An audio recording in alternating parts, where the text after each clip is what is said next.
everybody, welcome back to my channel. My name is Torie. Thank you for being here. If you would take a second, like and subscribe. Do you guys know how many times I have said that in my life? A lot, like a lot.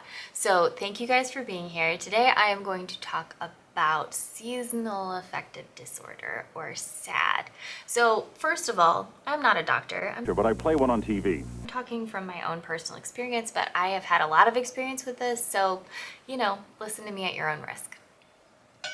Alright, so seasonal affective disorder, basically it just means like you don't do too well in the winter, or if you're like me, you don't do too well in the summer.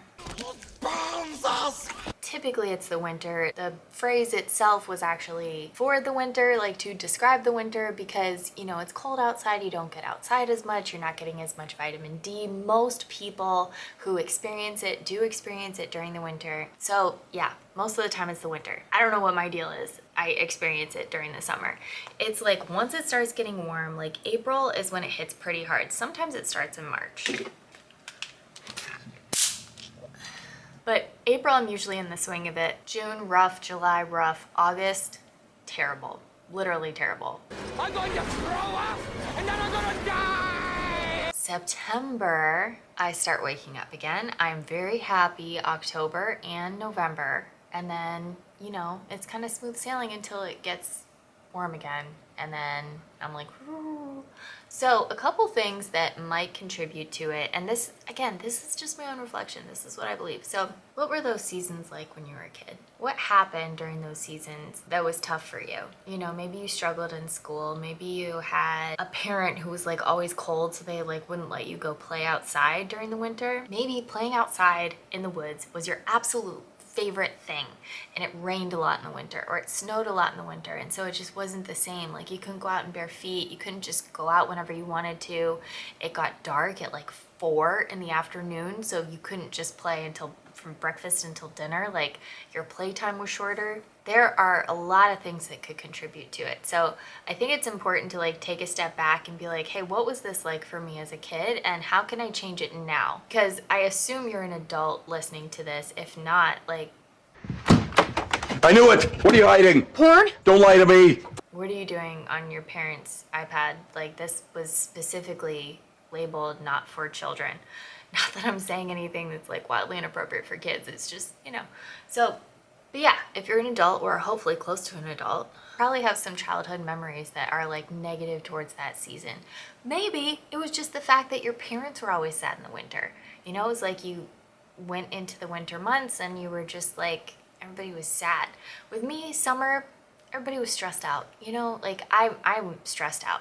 And the reason why I'm talking about this now is because I've struggled with it for years. Like it has been an issue for years. And probably the past 3 or 4 years, I have made a very intentional effort to make sure that I am taking care of myself, that I am putting things in my schedule that I look forward to, that I enjoy, that I might only be able to do during the summer or the winter if that's you. Making sure that I am keeping up with vitamins, exercise, my diet is going well, like all these things. It's just very important to make sure that I am doing everything in my power to make sure I am good during those months. And this past summer is definitely the best summer I've ever had as far as the seasonal depression issues. I actually only had like 2 weeks, end of July, first week of August, that I was like, no.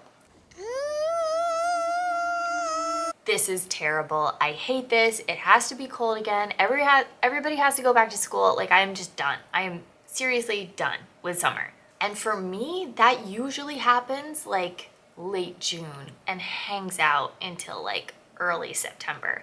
So just having like 2 weeks of that was actually like a really big breakthrough for me. So important things to do and think about are, you know, we're adults, you got a budget. One thing that can be an issue for winter is the holidays. Everybody kind of goes broke during the holidays, and it's one of those things that like we don't really talk about because we're celebrating and we're going out with friends, and you know, we have family staying over, so you're buying twice the amount of food that you usually do and stuff like that. And so if you're heading into those months where you know it's going to be more expensive, set money aside now so it's not such a burden, because you know you're going to be broke and cold and vitamin D deprived and all this stuff heading into January and February. And so making sure you're establishing some kind of sun routine where you can, you know, go outside, go for a walk, something like that, like something that you can keep up with.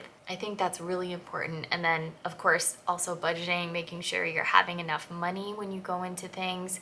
And it doesn't have to be a lot, you know, it can be like 20 bucks a paycheck or like $100 a paycheck or something like that, just something to have a little bit of padding going into it. Another thing that I did this summer, which I really enjoyed and I'm so grateful that I did, was I put my favorite things in there. So, you know, one of my favorite things is going to concerts, and I went to 7 concerts, and I went to 5 concerts. I have 2 more that are coming up that I'm so excited about. But that was something just to kind of get me through the hump, where it was like, all right, there's nothing to look forward to. Everything is crazy. You know, my kid's schedule is out of whack just because he's not in school right now, and I have to do summer camps and stuff, and like everybody's traveling. So like people are coming and other people are out of town, and it's just like, it's chaos. Freaking hate the summer. I hate it. But I had these concerts to look forward to, and I know how much my kids enjoy the summer. I have 3 stepkids too. And so it was like planning those things, planning those excursions to the beach, or, you know, buying all these little pool toys for them to play with, and just like seeing how much joy they had during the summer, and taking pictures of them enjoying the summer, me enjoying the summer, stuff like that is just so important, because you can actually fool your brain into believing that you were having fun during that time.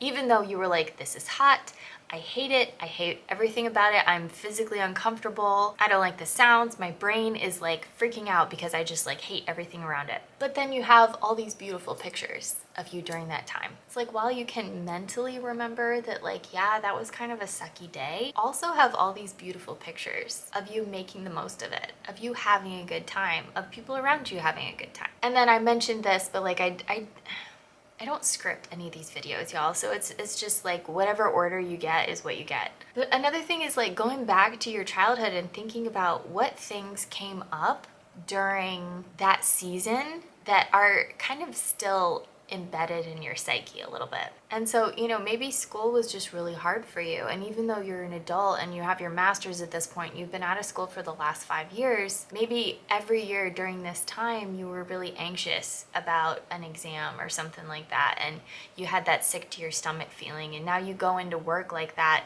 not because anything has changed, it's the same job you had in the summertime, but now you just kind of have that like body remembering what it's like to go through the winter. Go back and change those memories.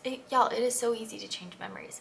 Like, okay, that's gonna make me sound like a psychopath, but like, imagine yourself going into the memory as an adult, and then you are 16 or 4 or 25, or like whenever everything started going downhill. You go back as the person you are now and being like, you got through that. Yes, it was hard. Yes, you shed a lot of tears. Yes, it was the type of thing that you would never wish on anybody, but you got through that and you did an amazing job. And now you have so much empathy for other people going through it and like all this stuff. And so it's like you can kind of go back in that memory and fill it with warmth and compassion and empathy and all the stuff that you didn't really have while you were going through it. You can pump it up with that now that you are the adult that you needed during that time, or the friend that you needed, or you know, whatever it is. You can go back and do that too. Another really good thing to do is journaling. I think everyone should journal, honestly. Like I just think it's great.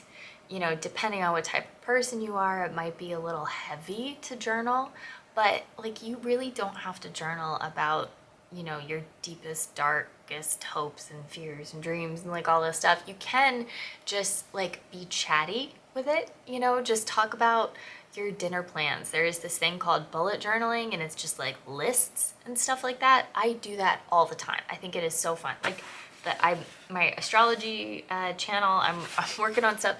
This is literally the page of my journal.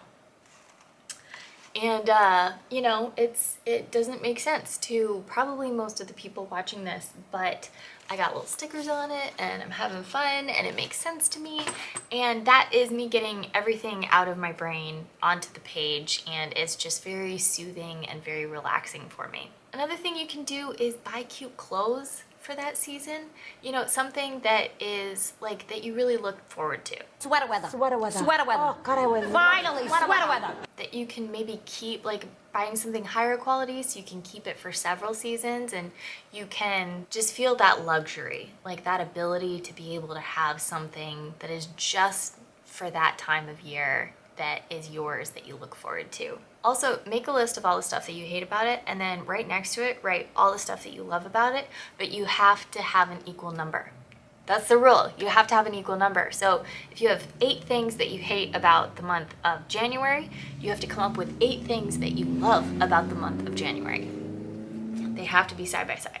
Also, another fun thing to do would be look up like seasonal fruits and vegetables for that time and make a solid effort to eat those during that time. I am a firm believer that the earth gives you exactly what your body needs at that time of year. So there might be some things that surprise you. And, you know, getting creative with recipes and stuff like that. Again, these are all just suggestions. These are things that have worked for me in the past. So if you guys have any suggestions or any stories about how you get through seasonal depression, please let me know in the comments. And also, you know, therapy, medication, those are always there. Like, please take advantage of those. Talk to your doctor about, you know, maybe a short-term prescription where it's just getting you through the worst months in the year. Not something that you need to take all year round, but just something to get you over the hump. There's no shame in that. I give you permission to get on medication if you feel like you need it. I give you permission. Go for it. So thank you guys so much for being here, and I will talk to you next time. Best of luck with everything, and I am finally heading into like my good season, so I'm really excited. And a lot of you people, like, I'm kind of high-fiving you on the way in and out because you are headed into your bad season. So best of luck. You've got this. Let me know what worked, what didn't, how it's going, all that stuff. Talk to you later.